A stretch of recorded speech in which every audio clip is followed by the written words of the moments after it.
You probably think you chose who you became. But what if your hometown made that decision long before you did? There is a question that has followed me across countries, across airports, across train stations, across thousands of kilometers. A question I never thought to ask while I was growing up. Because when you spend your entire life in one place, you rarely notice the place itself. You notice people. You notice events. You notice moments. But not the invisible force quietly shaping all of them. I grew up in a small town in Serbia. People call it Little Venice for its bridges, its river running straight through the center of town. Visitors come from other cities to see it. Even tourists from as far as China have stopped here, camera in hand. But growing up there, I never saw it that way. It was just where I was from, the river where I walked, the school bell I heard every morning, the park where I spent endless afternoons, the same streets, again and again. You don't see beauty when it's the only thing you've ever known. It takes leaving and seeing other places to understand what you actually had. Its schools shaped what I believed about learning. Its culture handed me values I never consciously chose.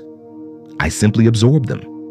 Every place teaches you what normal looks like, and you don't question normal until you stand somewhere else and realize it isn't. Do places create who we are, or do we simply leave pieces of ourselves behind wherever we go? There is a story often attributed to David Foster Wallace.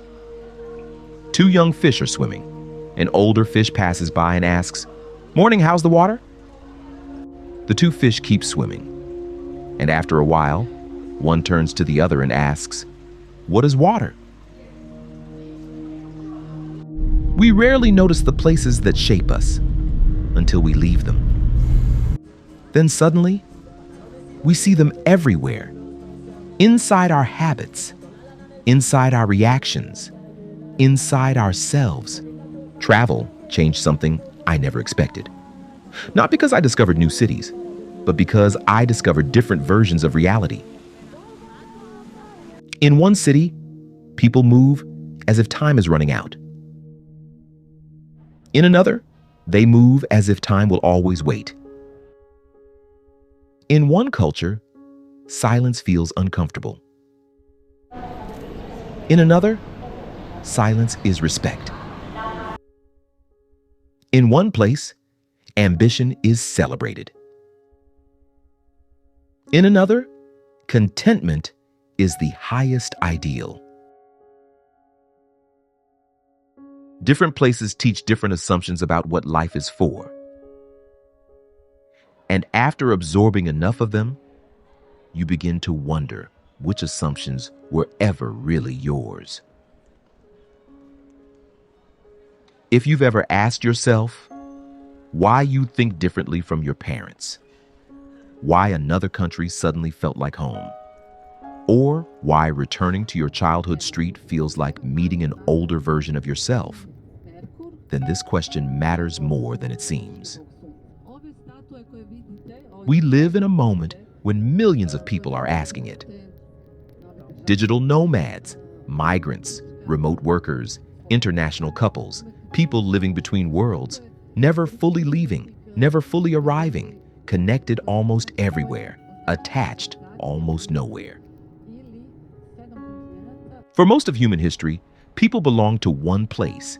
They were born there, shaped there, buried there. Identity and geography were almost the same thing. Today, many of us belong to several places, and that freedom, and it is a kind of freedom, comes with a strange cost. The feeling that home has become harder to define. Maybe places really do create who we are, but perhaps identity is not a single place. Perhaps it is a map, a collection of rivers, cities, languages, and silences. Layers laid down over time.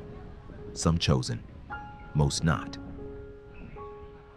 And maybe becoming ourselves is not about staying in one place forever. Maybe it is about learning how to carry many places within us.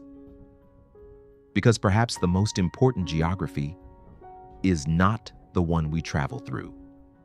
It is the one that quietly travels through us. The places we leave rarely leave us. And perhaps that's why changing your habits, your relationships, or even your ambitions sometimes begins with changing your environment. Because where we are shapes who we become, just as much as what we believe. But if places shape us, what happens when we leave them behind? When you arrive somewhere new and suddenly nobody knows your name, nobody knows your past, nobody knows who you used to be. Who are you then? That's where this journey continues.